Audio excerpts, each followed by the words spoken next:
আসলে ক্যারেক্টারের সাথে থাকাটাই ছিল ইম্পর্টেন্ট। যা যা করার সানি ভাই আমাদের করে দিয়েছে। আসলে কিভাবে কি করতে হবে, কখন কোন ক্যারেক্টার কোন সিনের আগে পরে কি করছি, সমস্ত কিছু সানি ভাই মারাত্মক সুন্দরভাবে সহজ করে আমাদেরকে বুঝিয়ে দিয়েছে। আর আমরা প্রচুর রিহার্সাল করেছি। এখানে ইনভেস্টিগেশনটা অনেক মানে গুরুত্বপূর্ণ ছিল এই সিনেমার জন্য। তো সানি ভাই যেহেতু নিজে একজন পুলিশ অফিসার, তো সেই জিনিসটা আমাদেরকে খুব দারুণভাবে উনি মানে আমাদের ভিতরে ধারণ করাইতে হেল্প করেছে। না, এটা ভালো যে নায়িকাই মারছে, অন্য কেউ মারে নাই। বান্ধবীরা মারছে একটুখানি, এটা তো ডিস্টার্ব, মারবেই।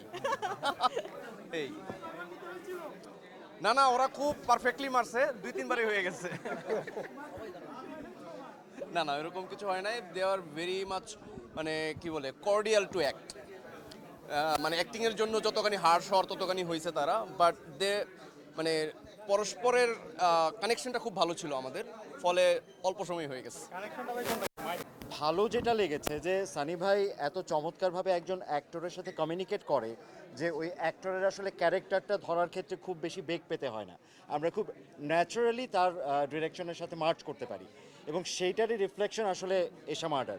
এখানে প্রত্যেকে আমরা যারা কাজ করেছি, যতটুকু করেছি, সম্পূর্ণটাই সানি ভাই শুরু থেকে শেষ পর্যন্ত একদম নিজের মতো করে গুছিয়ে দিয়েছে বলেই আজকে এশা মার্ডারটা দাঁড়িয়েছে। এবং এটা যেহেতু একদিক দিয়ে একটা টেকনিক্যাল ফিল্ম, যেহেতু এখানে আপনার ইনভেস্টিগেশন আছে, কিছু রুলস অ্যান্ড রেজুলেশনসের ব্যাপার আছে, একটা কি বলে যে একটা বাহিনীর, সব কিছু মিলে এত ডিটেলিং আমাদের এখানে সিনেমায় খুব কম হয়েছে।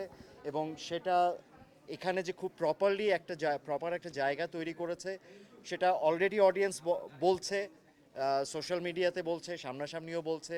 এবং আমার বিশ্বাস যে সানি ভাই এর পরে যদি কোনো প্রজেক্ট ধরে, এবং অবশ্যই ধরবেন, এবং সেটা এর চেয়েও অনেক ভালো ভালো একটা কাজ হবে। Thank you.